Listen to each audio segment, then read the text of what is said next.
selanjutnya tindak pidana pembunuhan dengan NIM 12N14056. Di sini saya akan menjelaskan T06.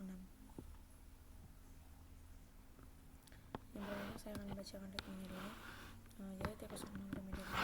Jadi pada tugas ini kita diminta untuk kembali mengembangkan akademik simulator dan mengembangkan fitur baru. Untuk task 01-nya kita diminta untuk mengembangkan fitur yang memampukan simulator untuk menerima nilai remedial. Remedial adalah sebuah proses untuk mengganti nilai atau grade yang diperoleh oleh mahasiswa di suatu mata kuliah. Remedial hanya dapat dilakukan bagi mahasiswa yang sebelumnya sudah pernah mendapatkan nilai. Nilai pengganti atau nilai remedial kemudian digunakan untuk mengukur performa mahasiswa di mata kuliah tersebut. Ada dua hal yang perlu diperhatikan. Yang pertama, remedial hanya dapat dilakukan sekali untuk setiap rencana studi. Sekalipun nilai telah diganti, namun nilai sebelumnya harus tetap tercatat dan digunakan sebagai sejarah perubahan. Dengan penambahan fitur ini, maka bentuk keluaran untuk enrollment akan sedikit berbeda. Khusus bagi yang melakukan remedial harus menampilkan juga nilai terdahulu. Perlu diperhatikan bahwa untuk mahasiswa yang tidak melakukan remedial, format keluaran yang digunakan adalah format sebelumnya. Sini sudah disediakan bagaimana outputannya nanti. Di sini juga disediakan inputannya dan begini bentuk outputnya. Yang pertama saya akan menjelaskan model course Java. Baris pertama ini menandakan bahwa file ini dikelompokkan dalam folder model yang ada dalam folder akademik. Kemudian yang kedua ada baris ketiga. Jadi ini public class course. Ini untuk mendeklarasikan sebuah kelas yang bersifat public. Artinya kelas ini bisa diakses dan digunakan oleh kelas lain di seluruh bagian program. Kemudian baris kelima sampai baris ke-9 ini adalah atributnya. Jadi bagian ini adalah data atau sifat yang dimiliki oleh setiap mata kuliah. Semuanya menggunakan access modifier private, yang artinya variabel-variabel ini hanya bisa diakses dan diubah dari dalam kelas course itu sendiri. Ini adalah penggunaan konsep enkapsulasi. Untuk code ini untuk menyimpan kode mata kuliah, matkul untuk mata kuliah, kredit menyimpan jumlah SKS, dan passing grade untuk menyimpan nilai minimal kelulusan, contohnya D, dan inisial untuk inisial dosen pengampu, misalnya IUS. Kemudian ada public course sampai this. Ini adalah constructor. Constructor adalah metode khusus yang dipanggil saat kita membuat objek untuk course baru. Di sini constructor meminta 5 data wajib yang wajib diisi untuk objek pertama kali dibuat. Kata kunci yang data wajibnya itu yang diminta ada kode mata kuliah, nama mata kuliah, kredit, passing grade, dan inisial si dosen. Kata kunci dis ini digunakan untuk merujuk pada atribut yang memiliki kelas tersebut. Ini membedakannya dari parameter yang masuk. Misalnya dis code sama dengan code, berarti isi variabel code ini milik kelas dengan data kode yang dikirim dari luar. Kemudian ada get code, get matkul, get credit, get passing grade, get initial. Ini adalah metode get. Jadi ini bersifat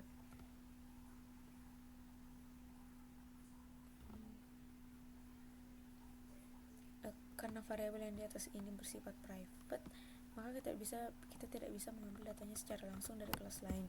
Oleh karena itu kita memakai kode get.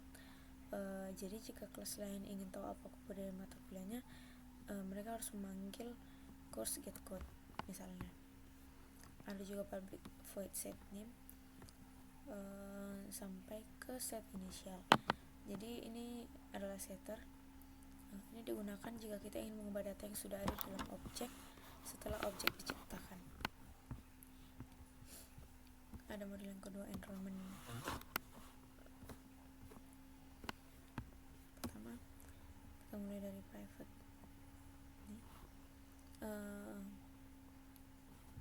Di sini saya menggunakan dua variabel terpisah untuk nilai, yaitu initial grade dan remedial grade. Jadi mengapa saya menggunakan ini? Saya berpikir daripada kita menyimpan nilai lama dan hilang, mending kita menyimpan nilai asli di initial grade dan menyiapkan ruang kosong di remedial grade untuk nilai hasil remedialnya. Kemudian adalah constructor. Jadi saat objek enrollment pertama kali dibuat, nilai remedialnya langsung diset sebagai none. Ini memberikan tanda yang jelas kepada sistem bahwa mahasiswa belum pernah melakukan remedial. Kemudian yang untuk set dan ini untuk public get, ini adalah metode seperti yang sudah saya jelaskan tadi. Kemudian ada public void set initial ini. Jadi ini adalah untuk pembatasan remedial atau set initial void. Jadi ini adalah inti dari tugas T06 yang setelah kita buat ini. Jadi untuk mengecek if di sini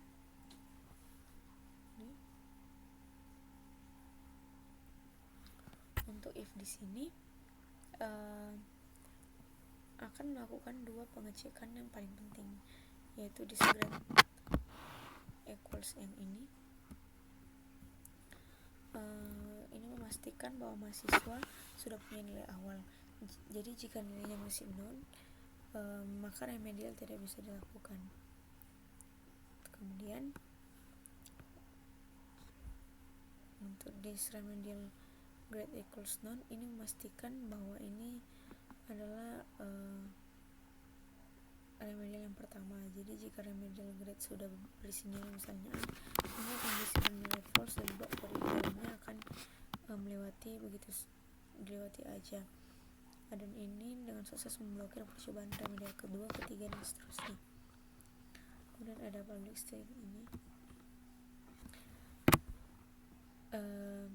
Ini untuk mengkalkulasi IPK-nya. Jadi saat kita menghitung IPK atau GPA-nya, kita tidak perlu pusing mengecek di lokas apakah mahasiswa itu remedial atau enggak. Cukup panggil get effective grade dan objek nanti akan otomatis memberikan nilai terbaru yang sah dan atau nilai remedial jika ada, atau nilai awal jika tidak ada. Kemudian ada override. Jadi dengan mengoverride to string, kita mempermudah pekerjaan kita di akhir program ini. Jadi saat driver minta mencetak data enrollment, kode akan mencetak apakah ada nilai remedial. Jika ya, cetak dengan format nilai baru, lalu nilai lama. Jika tidak, maka akan mencetak nilai yang lama saja. Kemudian ada untuk model dosen. Di sini baris ketiga, kata kunci extend person di sini berarti kelas dosen ini adalah anak dari kelas person. Kemudian karena mewarisi person, maka lecturer ini otomatis memiliki semua atribut yang dimiliki oleh person tanpa menuliskan ulang di kelas person lecturer-nya ini. Kemudian baris keempat, baris kelima sampai baris ketujuh ini adalah atribut. Jadi karena atribut dan nama program studi ini sudah diurus oleh si person, maka kelas lecture-nya hanya perlu mendeklarasikan data yang secara spesifik hanya dimiliki dosen, yaitu NIDN atau nilai induk dosen nasional, inisial ini untuk inisial dosen, dan email ini untuk email dosen. Kemudian lanjut ke konstruktor dan kata kunci super. Jadi saat membuat objek baru, kita harus tetap masukkan nama dan prodi. Kita perhatikan baris yang super. Super ini untuk perintah untuk memanggil konstruktor di kelas induknya, yaitu kelas person. Jadi pemanggilan super ini harus berada di baris pertama di dalam konstruktor si subclass. Kemudian ada get dan set, ini adalah metode yang sudah dijelaskan sebelumnya. Masuk ke model berikutnya, yaitu model person.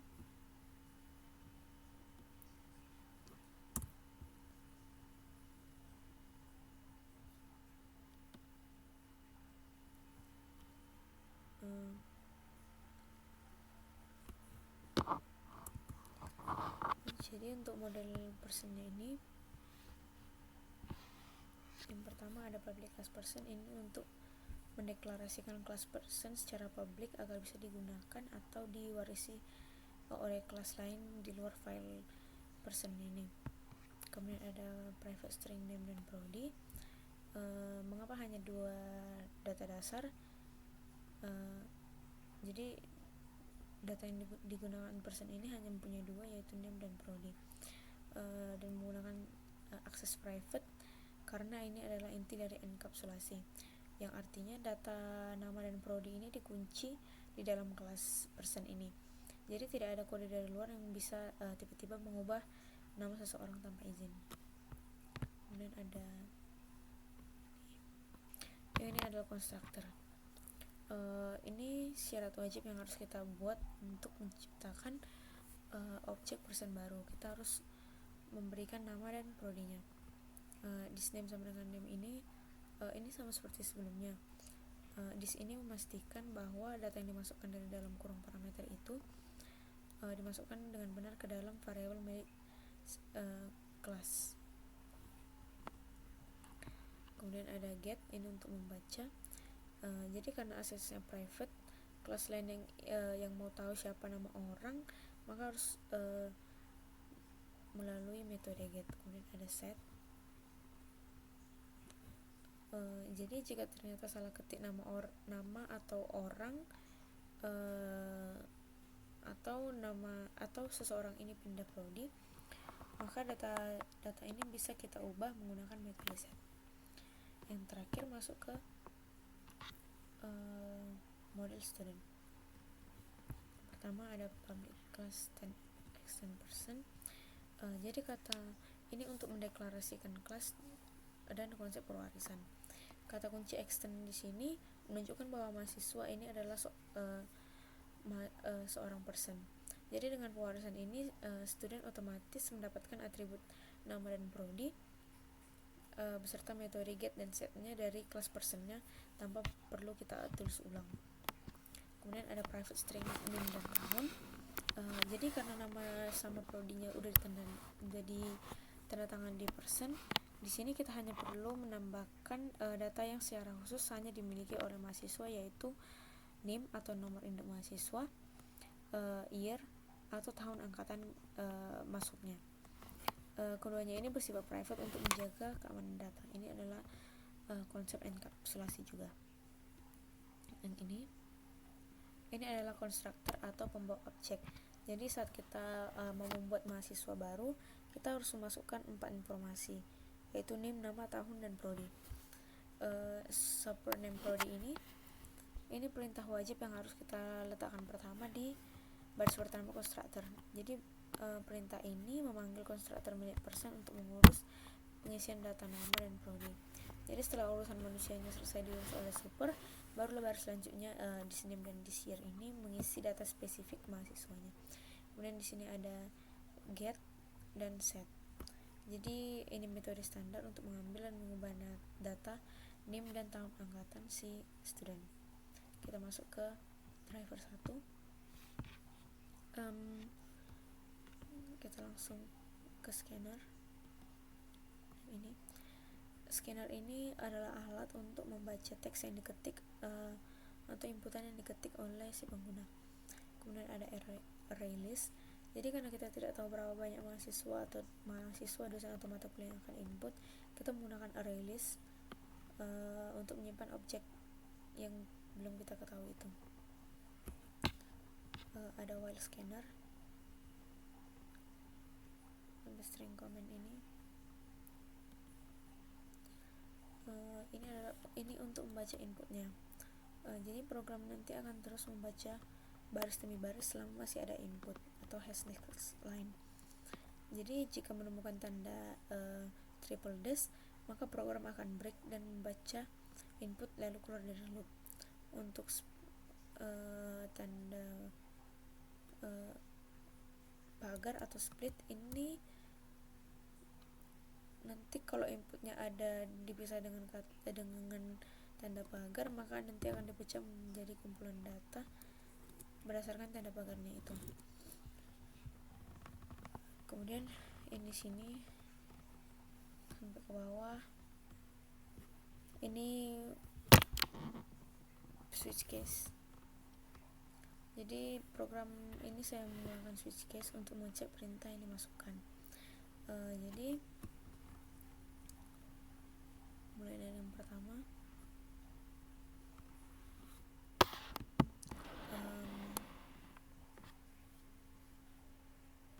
ada lecture add, yang pertama course add, kemudian student add. Jadi ketiga perintah ini memiliki pola yang mirip. Ya, polanya itu pertama mengambil data, ini mengambil potongan teks dari input segments, kemudian mengecek duplikasi, menggunakan log4 untuk memeriksa apakah data tersebut sudah ada di dalam array list. Jadi dosen nanti dicek berdasarkan email, mata kuliah dicek berdasarkan kode, mahasiswa dicek berdasarkan NIM. Kemudian ada untuk simpan, jadi jika is duplicate masih false, maka objek baru dibuat, atau misalnya new student dimasukkan ke dalam list.add.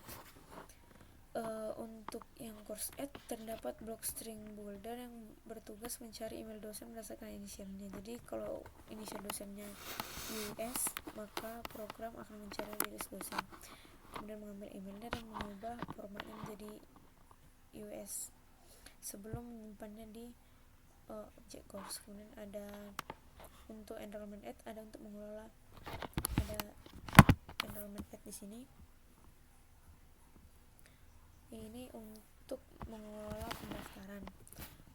Yang pertama ada validasi ekstensi. Jadi sebelum mendaftarkan mahasiswa ke mata kuliah, program akan mencek apakah mahasiswanya ada dan apakah mata kuliahnya ada. Kemudian ada pesan error. Jadi saat program mencetak, jadi kalau nggak ada, nanti program akan mencetak invalid course atau invalid student. Kemudian ada cek duplikasi untuk mengecek apakah mahasiswa sudah pernah mendaftar matkul yang sama di tahun dan semester yang sama. Kemudian simpan. Jadi jika datanya sudah aman, maka kita buat enrollment baru. Kita perlu memperhatikan nilai defaultnya di set menjadi none. Kemudian ada selanjutnya ada enrollment grade yang ini, dan enrollment remedial. Jadi ini program untuk mencari daftar pendaftaran yang cocok dan persis berdasarkan NIM, kode matkul, tahun dan semester. Jadi jika cocok dan perintahnya adalah enrollment grade, maka program akan memanggil enrollment set initial grade. Jika perintahnya enrollment remedial, maka program akan memanggil enrollment set remedial grade dalam kurung remedial grade. Di sini logika cross enrollment yang membatasi remedial hanya satu kali yang kita bahas sebelumnya, bekerja secara otomatis. Kemudian ada student details, ini untuk melihat detail mahasiswa dan menghitung IPK. Jadi ini adalah kode yang paling kompleks karena bertugas menghitung IPK atau GPA si mahasiswa. Yang pertama mencari data mahasiswa berdasarkan NIM dan cetak informasi dasarnya. Kemudian ada penumpulan nilai HashMap. Nanti program akan mencari semua enrollment milik mahasiswa. Penggunaan HashMap di sini bertujuan untuk memastikan bahwa jika ada lebih dari satu enrollment untuk mata kuliah yang sama, hanya data terakhir yang akan kita gunakan untuk dihitung. Kemudian ada kalkulasi bobot, memanggil enrollment get efektif atau grade untuk mengambil nilai remedial jika ada atau nilai awal. Mengubah huruf menjadi angka, misalnya A menjadi 4,0, B 3,0 dan seterusnya. Menghitung total point, angka nilai dikali SKS dan total SKS. Kemudian untuk mencatat IPK. Jadi jika punya nilai atau hash grade dan SKS lebih besar dari 0, maka akan mencetak IPK dengan format 2 angka di belakang koma. Lalu yang terakhir ini untuk mencetak semua data. Jadi setelah keluar dari dan pembacaan input, maka program nanti akan mencetak seluruh data yang ada di dalam array list secara berurutan. Sekian dari penjelasan kode yang telah saya buat, Pak. Terima kasih.